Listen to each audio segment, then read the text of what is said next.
speaker. Enlighten us.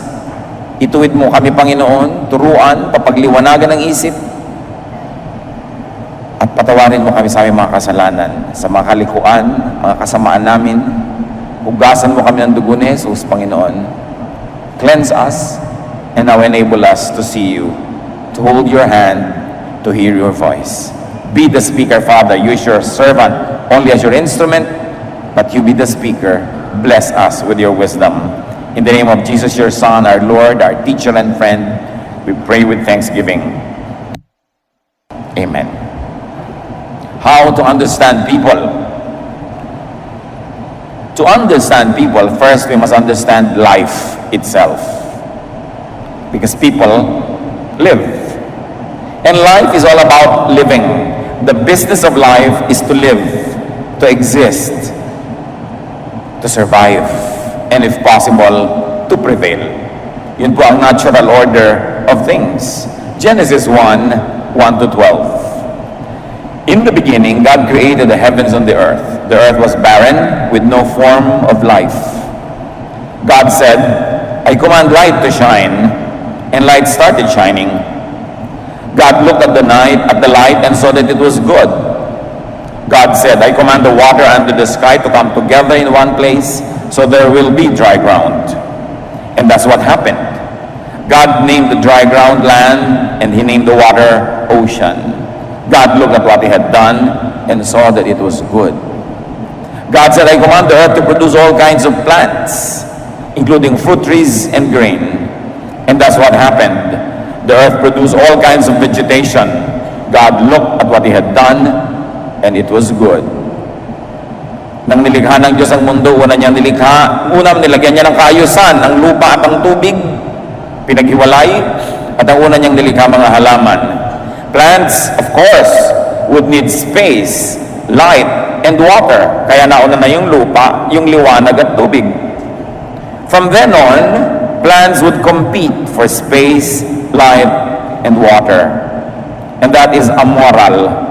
That's just the way life is.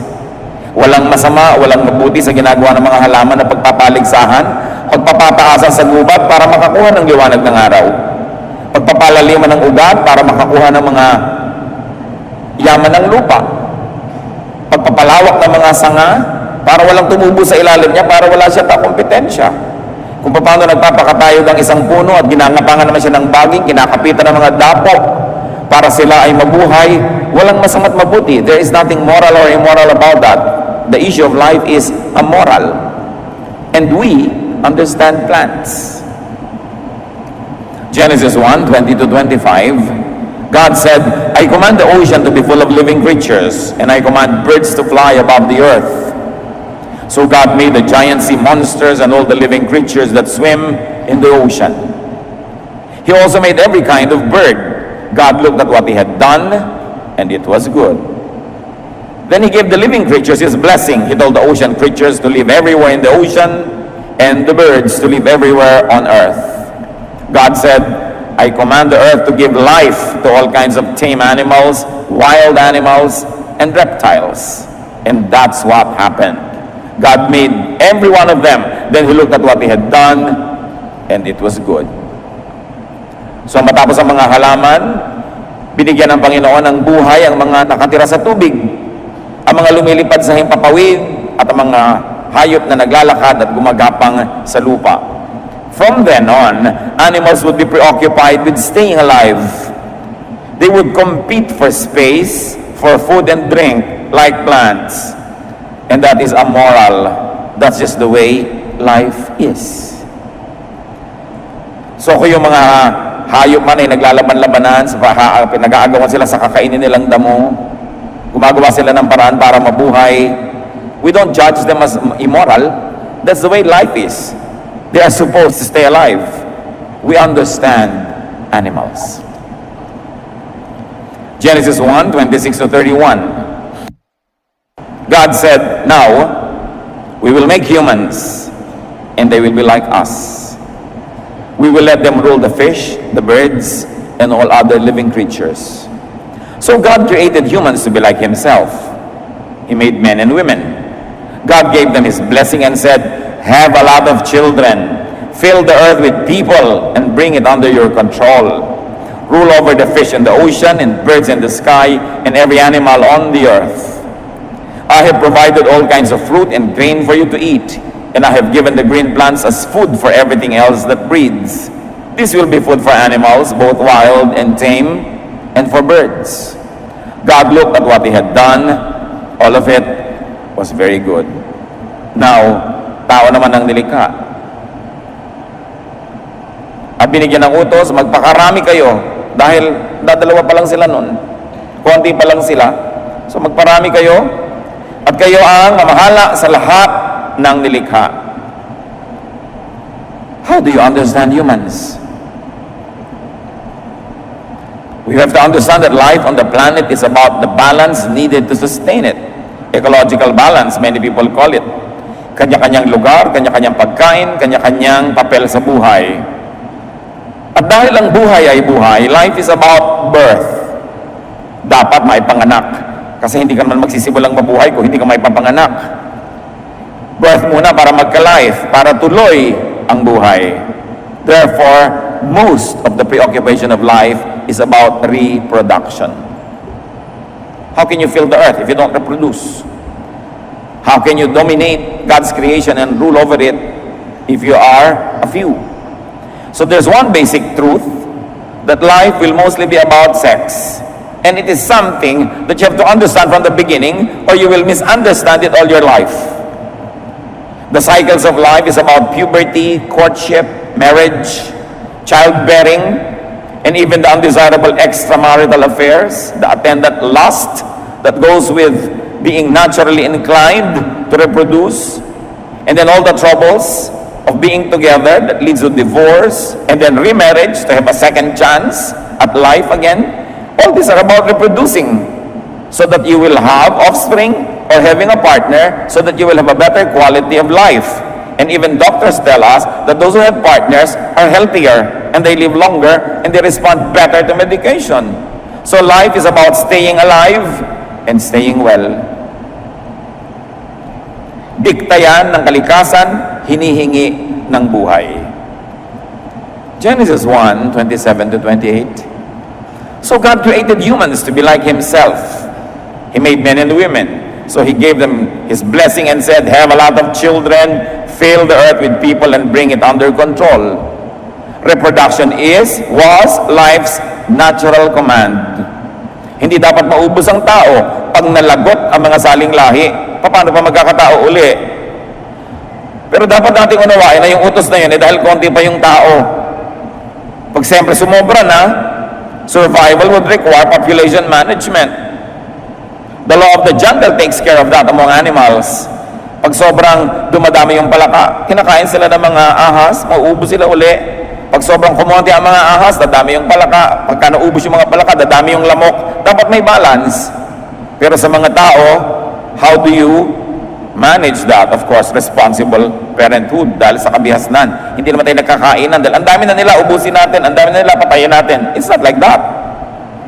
That is why the development of the body for sexual reproduction is the sign of the onset of physical maturity. Sa lahat ng matatandang kabihasnan, mga tribal cultures, ipinagdiriwang pag ang isang dalagita ay nagdadalaga na at ang isang binatilyo ay talagang magbibinata na. Adolescence, rites of passage are celebrated. Because of our natural composition, and we are wired to reproduce, sex is a very powerful attraction, motivation, and compulsion. That's why God, in His infinite wisdom, made sex very pleasurable. Because otherwise, it would be hard work. And who would like to work hard without reward or pleasure? So hindi dadami ang tao kung puri work lang yun. That's why the Lord, in His infinite mercy and brilliance, made it nice. But because it's nice, it was prone to be abused. But first of all, you've got to understand it. Ganun talaga, takda, that people will be sexually preoccupied.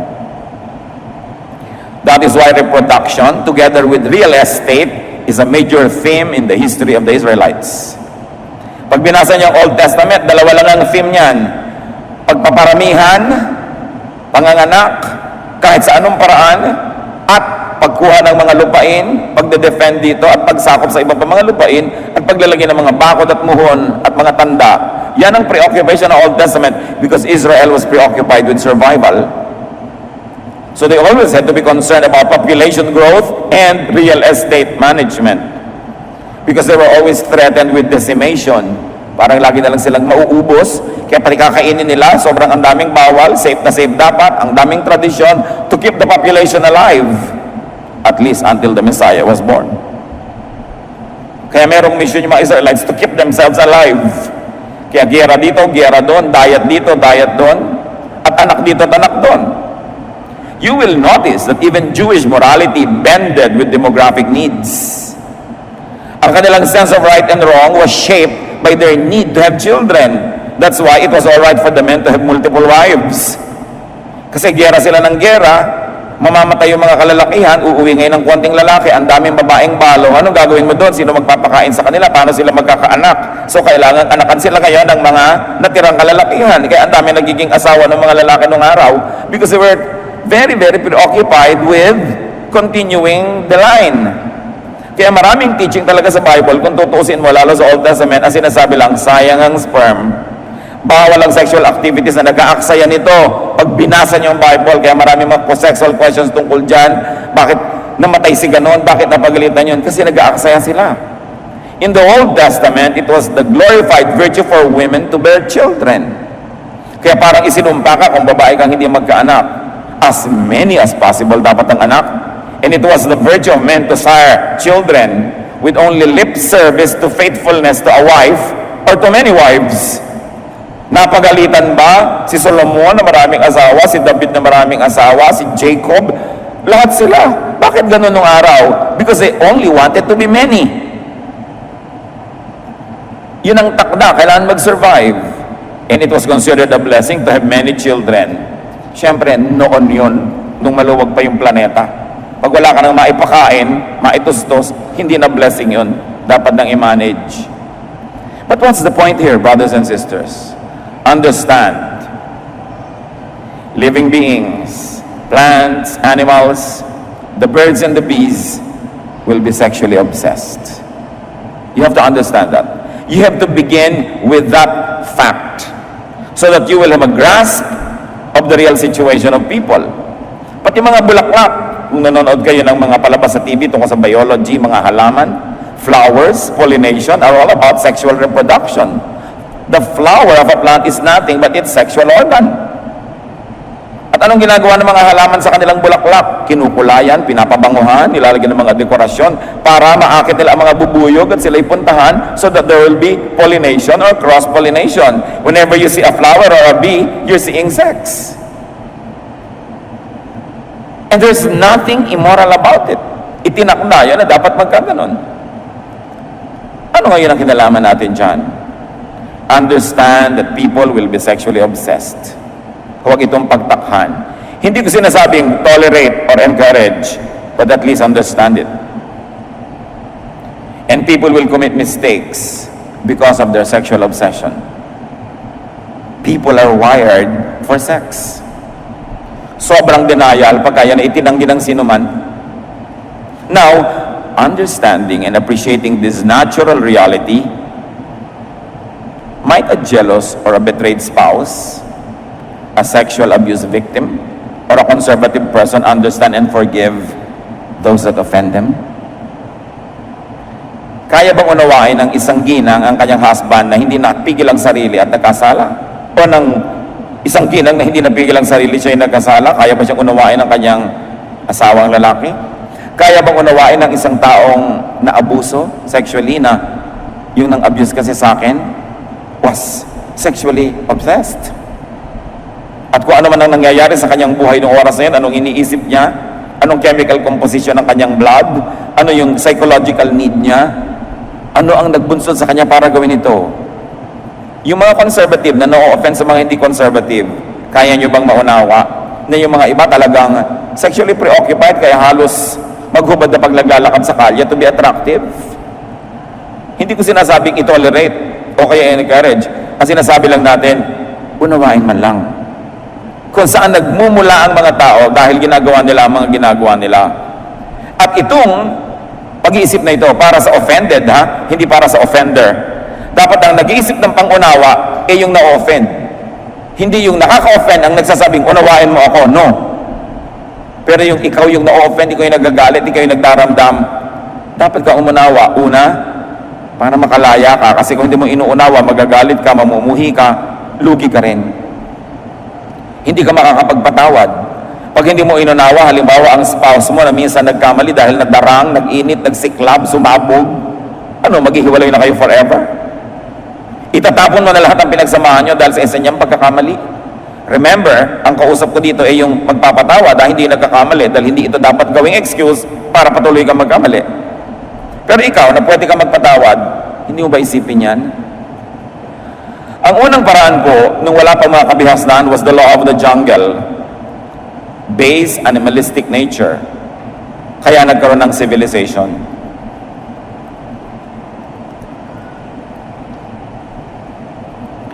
Ano ba ang sibilisasyon? Ano ba ang kabihasnan? Ang civilization dapat may law. May bawal at may parusa sa gagawa ng bawal. Bakit? Pag pinagsama-sama mo ang lahat ng tao na sexually preoccupied, pag pinagsama-sama mo ang lahat ng taong gustong kumain, gustong mag-survive, gustong manaig, ano mangyayari? Chaos, violence. We will trample on the human rights of others. Kaya nagkakaroon ng batas. Yun ang sibilisasyon. Survival of societies depend on order, especially with everyone's overlapping sexual and territorial interests. Bakit may mga taong kailangang magkaroon ng teritoryo katulad ng mga Israelites noon? Pag natutulog ka, ilalakad yung bakod niya papalaki, yung bakod mo lumiit ang lote mo. Kainan ng lote, agawan ng mana, agawan ng mga porsyento sa sales. Yan lang yun puro agawan because of the basic instinct of people to want to survive. And if possible, beyond survival, to prevail, to dominate, tulad ng ginagapang ng baging yung halaman hanggang makuba yung halaman at baging na lang na buhay, which is considered amoral among plants. And because we are part of creation, meron tayong likas na gusto mong manaig, gusto mong lumamang, gusto mong ikaw yung makakain, gusto mong agawin yung asawa ng may asawa, kaya may batas. Kaya nagbigay ang Diyos ng batas, at kaya ang bawat sibilisasyon na may batas, sapagkat hindi pwedeng sundin ng tao lahat ang gusto niya. Dahil marami siyang gusto na hindi naman kanya, at hindi dapat niyang makuha. Meron siyang mga gusto na lampas na sa dapat niyang matanggap. Pero ang tendency ng tao, because of this dictation of life to continue itself, we will tend to be selfish, greedy. We will tend to be immoral and bad. When uncontrolled, when unchecked, people will become beasts. Kaya may batas. There is morality. A concept of right versus wrong behavior, which from society to society changes. Dahil kung ano ang pangangailangan ng society na yon, anong tunay nilang kalagayan, ano ang reality nila, nag-a-adjust doon yung ano yung tama at mabuti sa kanila. May mga society sa halimbawa na tama lang sa kanila na sunugin nila yung gubat, kasi kainginero pala sila. Pero sa mga environmentalists, hindi tama yon kasi ayaw naman nilang makalbo yung gubat. So nagkakaroon ng kani-kanyang mga pagpapalagay, kaya nagkakaroon ng isang batas sa pambansa para ang lahat doon magsasubmit kasi hindi pwedeng kanya-kanya. Kaya bawal magtapon ng mga basura sa ilog at sa mga kanal kasi alam natin na pagka napuno ng basura ang mga kanal at umulan, hindi lahat dahil yan tubig, babaha. Everybody's affected. Kaya may batas. That's why there is desirable and undesirable behavior dictated by tradition. There are laws and legal punishments and they were developed. And more than that, God instituted religion. The arbiter of correctness and wrongness. That's why the Lord appointed prophets and priests to arbitrate and to tell people what is right and what is wrong. Not that because people need to be told, because they know anyway, but because people would like to do what's wrong because it will give them more benefit. That's why it has to be controlled. Katulad na lang ng sobrang sexual appetite, Exodus 20 verse 14, isa sa mga 10 commandments, be faithful in marriage. So hindi mo pwedeng sabing, kasi nag-iinit ang aking damdamin, may apoy sa aking kandungan, busan mo ng tubig. Hindi pwedeng may apoy sa aking kandungan tapos paglalagap-labin mo hanggang buong barangay nagsiklab. May batas ang Diyos tungkol dyan. Hindi pwedeng sinusunod ang lahat ng likas. Kasi dadalhin yan tayo sa gulo. Exodus 20:17, another commandment, do not want anything that belongs to someone else. Don't want anyone's wife or husband. So yes, heaven wired you to want to reproduce, to want to have sexual pleasure, but there are limits. So those who are married are limited to their partners. And those who are single should not mess with those who are married, because those married people should be limited to their partners also. So ngayon pinagbabalanse mo yung natural, yung likas, yung biological, at yung spiritual, yung tama, yung mabuti. May remedy naman, because people are sexually designed to be active. 1 Corinthians 7:9, sabi ni Paul, if you don't have enough self-control, then go ahead and get married. After all, it is better to marry than to burn with desire. So sabi ni Paul, also, meron kayong mga desires pas mag-asawa. Ano po yung unsaid? That everything is honorable in the marriage bed. Na dapat lahat ng siklab, apoy, init, lagablab, gawin nyo within marriage, and it's acceptable, even honorable. But outside of that, the law of God and the laws of most lands prohibit it.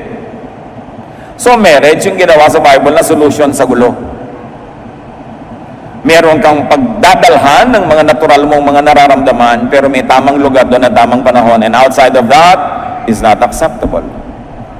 To establish order, behavior has been controlled by the temple and by the palace, by the church and by the state.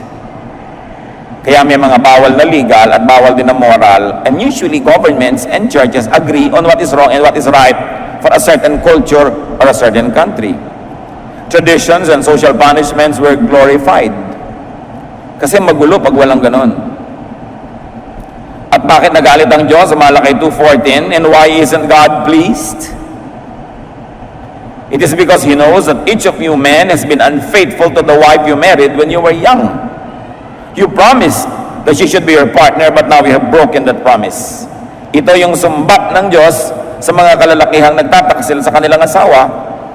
Sabi ko noon, galit ako sa inyo, hindi ako natutuwa sa inyo, dahil pinagtataksilan nyo ang mga babaeng pinakasalan nyo ng mga pare-pareho pa kayong bata. Bakit nyo sinisira yung pangako? Habang inuunawa ng Diyos that people have sexual needs and urges, He has placed correct venues for such activities, and that is within marriage. Morals, values, institutions, regulations are for order, for smooth interpersonal relations, and for function as community.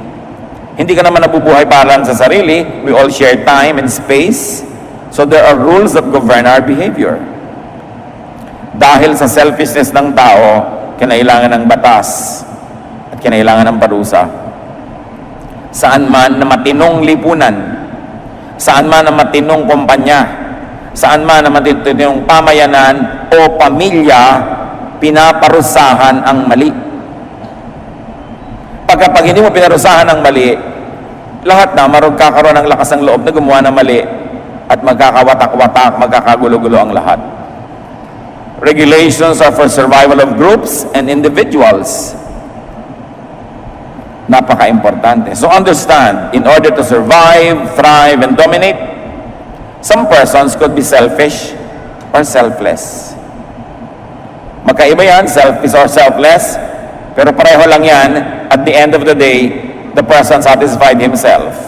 Meron pong bad selfishness. Halimbawa, konti lang yung pagkain, may crisis, kakainin ko lahat, mamatay ka na lang dyan, selfishness yun pero bad. Ano yung good selfishness? Konti lang yung pagkain, sa'yo ko ipapakain, ako yung namatay, nabuhay ka, pero sabi niya, anong selfishness doon? Kasi sa pagbibigay ko sa'yo, sumaya ako. Sa katunayan, kung hindi kita bibigyan, lulungkot ako, so ibibigay ko na lang kahit ako yung mamatay. So there's still a tinge of selfishness in it, except that it is a good selfishness against the bad selfishness, parang good cholesterol against the bad cholesterol. Kahit yung mga hero, Okay, nagpakabayani si Jose Rizal, niyaya niya ang sarili niyang mamatay para sa bayan. Gusto rin niya. Handang-handa nga siya. So, yung selfishness niya, nakinabang tayong lahat, pero at the end of the day, nakinabang din siya. So, yung nanay na hinihiwa ng basag na bote yung kanyang dibdib para walang masusunggatas yung anak niya dahil natabunan sila ng earthquake, para masusunod ang anak niya kahit dugo niya. Selflessness, di ba? Pero masaya din siyang ginagawa niya yon. So, meron ding benefit yung sarili niya, but it's a good selfishness. Persons could be very traditional or unconventional. Persons could be conservative or innovative, individualistic or groupist. In other words, iba-iba ang tao. Kung minsan hindi mo magugustuhan yung hindi mo katipo, pero isa lang naman ang gusto ng tao makamit niya yung gusto niyang makamit, magawa niya yung gusto niyang magawa, mangyari yung gusto niyang mangyari, magkakaiba lang ng approach. Some people think that they will survive by being individualistic. Some people think that survival is better when you're groupist. So magkakaiba yung attitude, pero survival pa rin ang layunin. Kanya-kanyang approach, style, pagsisikap mabuhay, at kung minsan pagsisikap manaig o magwagi.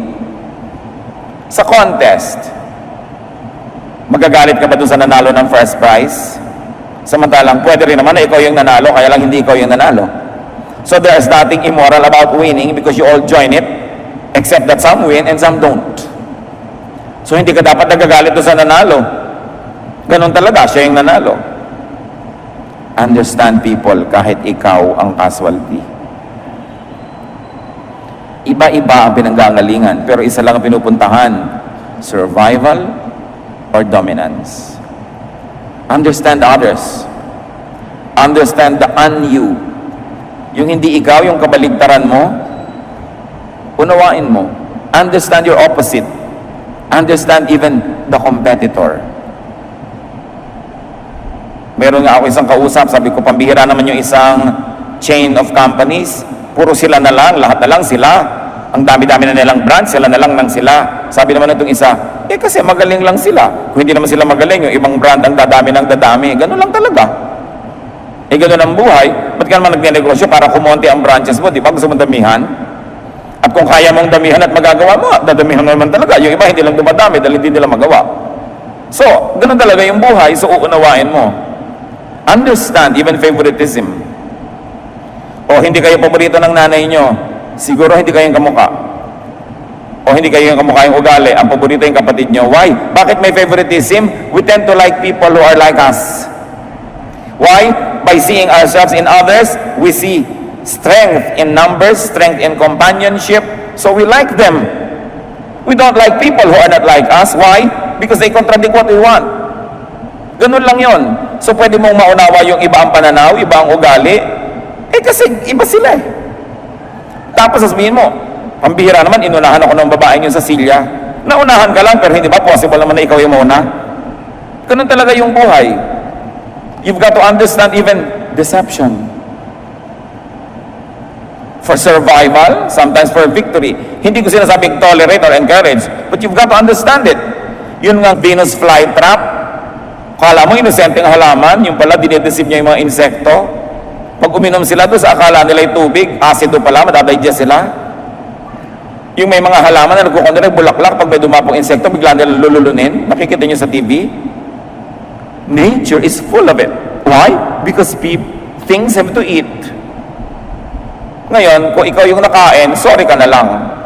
Naging tanghalian ka ng pating, there's nothing immoral about that, no? Madalas naman sila naman yung nakakain. Ganun talaga yung buhay. The early bird catches the worm, but the early worm gets caught. Paano naman mabubuhay yung mga ibon kung wala silang natukang mga uod?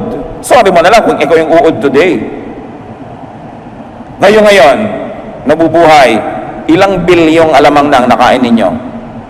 Nabibilang ba yun? Ang dami nun. Ang dami-daming alamang na kailangan mamatay para lang may sausawan ka ng kare-kare? O ilang itlog ang hindi naging manok dahil gagawin yung breakfast? Ilang baka ang kailangan pumasok sa lata para may corned beef ka pag umaga? Which is not advisable kasi may preservatives.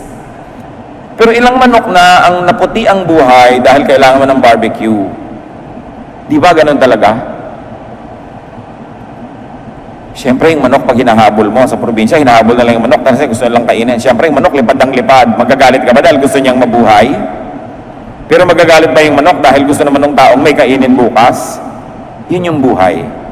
Pag inunawa natin ang ating kapwa-tao from that point of view, sa mo, pambihira man yung pinsan ko na yan, inagawan kami ng mana, sa takot na siguro maghirap, sa gusto niyang manaig, dinisib ka, kaya may batas. At kaya dapat marunong ka para hindi ka ma-deceive. Dapat hindi ka nandadaya at hindi ka rin padadaya.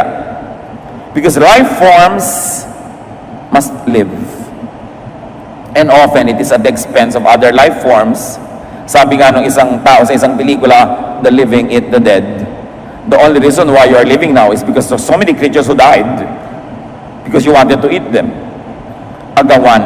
Kaya mo bang unawain ang agawan kahit ikaw yung nawalan? Ang taas nito mga kapatid ang pinag-uusapan natin. Kasi ang taas na ng spirito mo, pag naagawan ka na, naunawa mo pa yung agaw. At may mga taong ganon, na-snatchan, tapos napaupo, ang niya kawawa naman. Sino ikaw? Hindi siya. Bakit naman kailangan pa niya mag-snatch? Maunawain. Naiintindihan niya kailangan mabuhay yung tao. Pero pag laging ang tingin mo sa kapwa ay kalaban mo dahil lang gusto niyang mabuhay, magagalit ka sa lahat ng kapwa mo tao kasi lahat ng kapwa mo tao gustong mabuhay. Magagalit ka doon sa na-promote sa office. Yan kasi sip-sip, na-promote tuloy. Kasi ganito. Siyempre, ikaw ba ayaw mo ma-promote? Ang salagay, wala siyang gagawin para hindi siya ma-promote. Natural lang yun. Kaya may the best person win. Ganun lang yun. Walang personalan.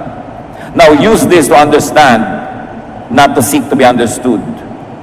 Do not use this as an excuse to be uncivilized. But when people are uncivilized to you, at least understand them. Sasabihin mo, kasi tao. Kasi marami nagtatanong lagi sa akin sa tagal-tagal ko ng pastor mga kapatid, 3 dekada, Pastor, paano po ba nagpapatawad? Hindi ko talaga magawa. Hindi ka nakakapagpatawad kasi hindi mo inuunawa. Pag naunawaan mo na, doon ka lang nagpapatawad. Kaya ang mga magulang, madali magpatawad. Kung minsan hindi pa ka nagkakasala yung anak, napapatawad na. Bakit? Kasi kilala nila yung anak at inuunawa nila. Bakit po violento yung anak nyo? Tapos ang pang-asawa ko siya. Alam mo kasi iha, nung bata yan, nabagok. Nadagan na ng tren ng ulo niya. So, dahil uunawaan mo siya, napapatawad mo. Bakit po ang damot-damot ng anak nyo? Kasi alam mo nung maliit yan, taghirap kami noon, wala yang nakaing masarap, at nag-aagaw-agaw sila magkakapatid, lagi siyang talo. Kaya ngayon, ayan, hanggang ngayon, nakikipagagawan pa. You understand because you know. Hindi ko sinasabi mga kapatid na mag-tolerate tayo at gawin natin masamang ugali natin. Pero pag may taong masamang ugali, hindi nyo mapatawad, subukan nyo unawain muna. Bakit siya ganun? Mga ginang, kaya nyo bang maunawa yung mga kiridang inagawang asawa nyo? Sa una, no?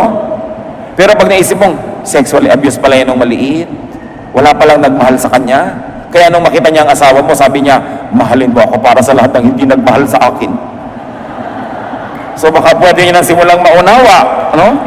Tapos yung palang insecure siya, natatakot siya mapag-isa, hindi man niya siguro matanggap, pero mababawasan ang galit niyo. And then you will begin to see this woman as, kawawa naman, bakit kailangan niyang mangagawa ng asawa ng may asawa? Kasi walang tumototoo sa kanya ba? So maunawaan niyo, importante. Now, life is about reproduction. Number 2, life is about growth. Hindi naman pwede ipanganak ka lang tapos na. Dapat lumaki ka. So, you understand consumption. People will be consumers.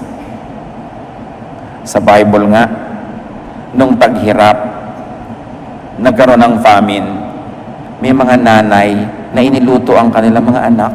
Can you imagine? Tapos, nagpapalinuhan. Yung dalawang nanay, sabi niya, alam mo, lutuin natin yung mga anak natin.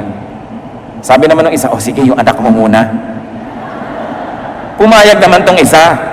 Di nagkain na sila. Nung nakakain na sila ngayon, bumalik na yung katinoan. Nung ngayon magugutom na sila uli, sabi naman ng isa, yung anak mo naman, ayoko nga. Nagkagalit sila, nagsumbong sa hari. Dahil bakit sabi yung anak ko, niluto namin, tapos yung anak niya ipaluto. Ba't ka nauna na pumayag? Kaya may cannibalism. You can never tell Nakikita nyo yung mga boat people, mga refugees from other Asian countries. Sinisikat nila magpunta sa Pilipinas, sa Palawan. Sasakay sila sa bangkang kay liit-liit na walang makina. Sa gitna ng dagat, nagkakain na sila. Ang daming ganon. Because life must live. The living eat the dead. That's why we need morality, we need God, and we need government. Otherwise, the law of the jungle will prevail. Gusto kong ipakadiin-din at paulit-ulitin. Hindi ito para maging excuse para tayong mag-asal hayop. Pero unawain natin yung mga nag-aasal hayop. What makes them do that? What is their need? Ano ba ang kanilang genes? Ano ba ang mga uri ng dugo ang nananalaytay sa kanilang mga ugat? Ano ba ang kanilang blood type? Ano ang body type? Ano ang childhood nila? Ano ang experiences nila in education? Anong upbringing? What emotion are they going go through? What are their deprivations? Ano ang kanilang mga pangunahing mga gusto sa buhay? Ano ang nararamdaman nila? What was their body chemistry? Lahat yan naghahalo-halo, naglalakip-lakip, so people behave the way they behave. To understand the complexity of the human behavior will be to set yourself and get yourself ready to love people. So you understand selfishness. Nasubukan niyo naman, may kasama kayo sa bahay na bodybuilder, gusto niya kainin na lahat yung pagkain, hindi ba? Parang lahat ng karne doon, lahat ng steak doon, kailangan makain niya. Kasi yung mga muscle niya, bawat niya nagsisisigaw, karne. Calcium. Kaya nangangayayat yung mga asawa ng bodybuilder. Liba nilang alaki ng budget nila. Sa kanya napunta lahat yung calcium. So may mga nang-uuna, nag-aagaw, kasi tao. Nag-aagawan sa bus, nag-aagawan sa ganito, kasi gusto makauwi. May nakatakda sa tao, tulad ng genes. At meron din naman nakokontrol, kaya tinitimpla. Pag alam mo, nagaling ka sa isang lahing marahas, isang lahi na mainitin ang ulo, lagi nagagalit, alam mo na magtatrabaho ka extra hard to control it. Kasi you're genetically predisposed to be violent. May genetics involved Pero hindi yan excuse dahil may spirito tayo that is above matter. Kaya laging tinitimpla yung lupa, yung espiritu, yung makadiyos, yung makalupa, para magkaroon tayo ng behavior na katanggap-tanggap para sa lahat ng nasa paligid sa atin. So life is about reproduction, life is about growth, and life is about continuity, perpetuity. Dapat tuloy-tuloy ang lahi, ang mga saling lahi, and that brings us back to reproduction. Kaya yung sex na yan, isa sa napakalaki mga motivation sa mundo. Hindi yan matatapos, hindi yan mauubos. Live with it because it's there. You only have to put it under control, you have to put it under checks and balance, under the checks of decency, morality, correctness, but it will be there. You've got to understand it, that once in a while, people who work hard to check themselves will have lapses, will fall, will have errors. What do you do when that happens? Sasabihin mo, tao kasi. Ang nagsasabi nun yung na-offend, hindi yung offender. Reproduction, progeny, heritage, this is main. Kaya sobra tayong magmahal sa anak. Bakit mahal na mahal ng tao ang kanyang anak? Bakit kahit unggoy, mahal yung anak niya? Bakit kahit bibe, mahal yung anak niya? Yung manok, mahal yung kanyang mga inakay. Nagpasya ba yung manok na mamahalin niya yung inakay?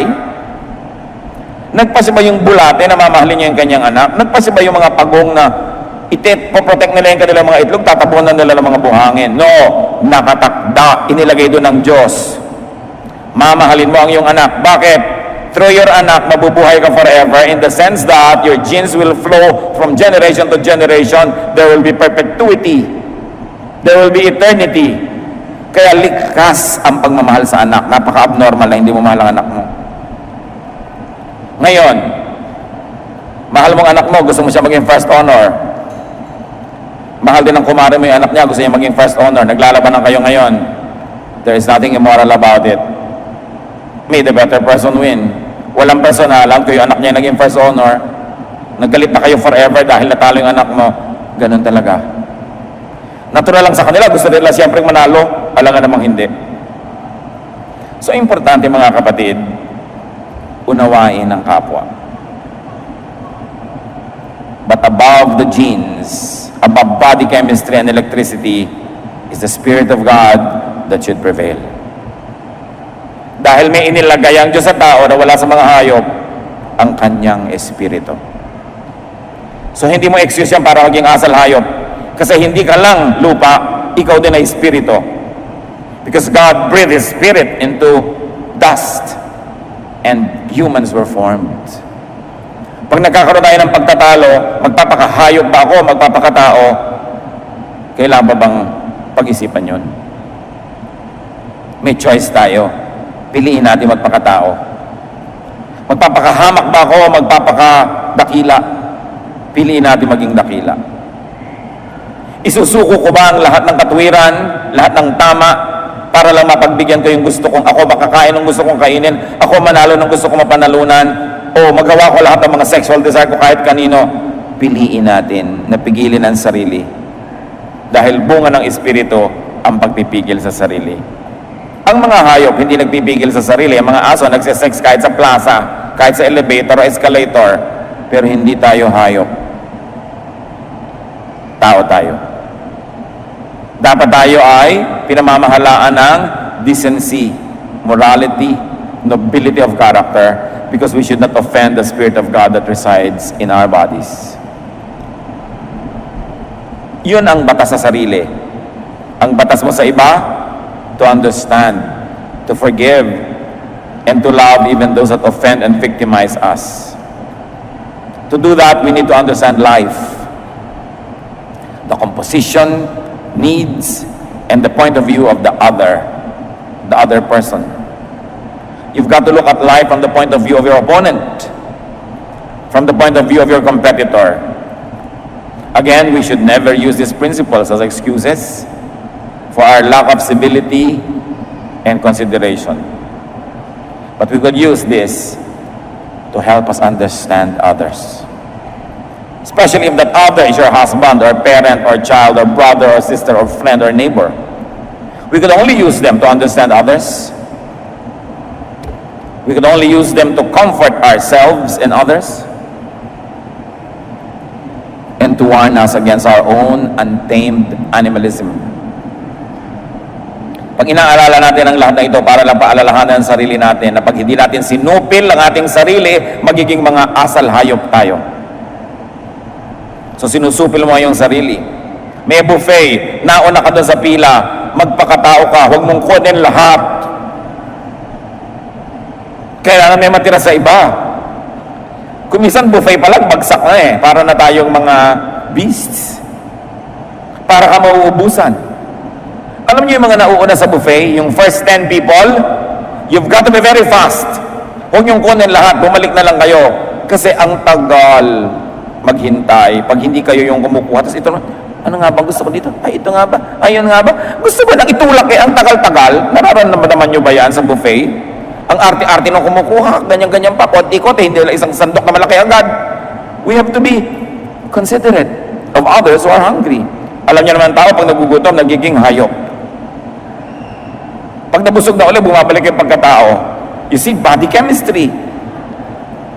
So be generous and understanding of others. Be self-controlled and strict with yourself. 1 Peter 5:8. Be self-controlled and alert. Your enemy, the devil, prowls around like a roaring lion, looking for someone to devour.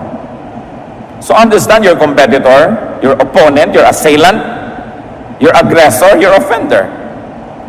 Gusto lang niyang mabuhay. Kung minsan kailangan niya agawin sa iyo yung ikakabuhay niya, kaya bantayan mo.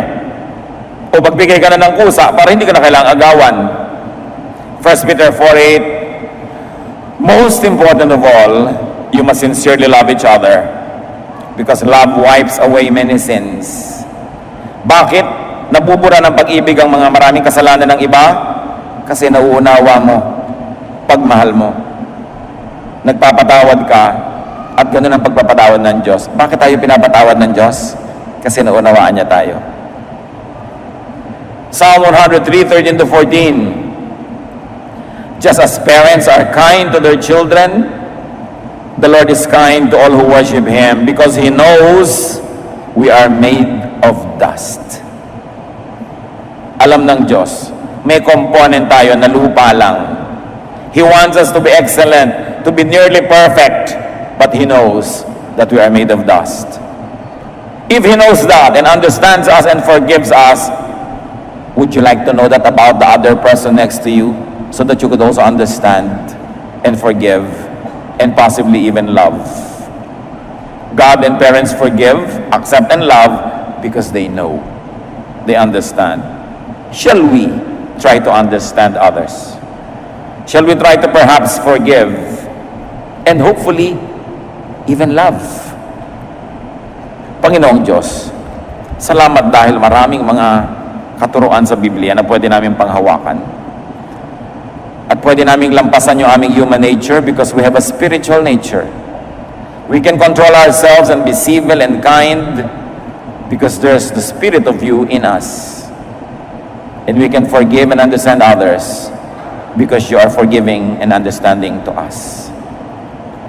Pagbulay-bulayan natin sumandali ang ating mga pinag-aralan.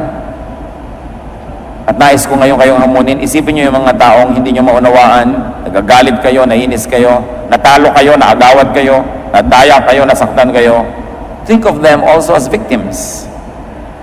Think of them as people who are only trying to survive, who are trying to get a piece of land, or some amount of money, or some fame, some honor, some pleasure, some recognition, even some affection.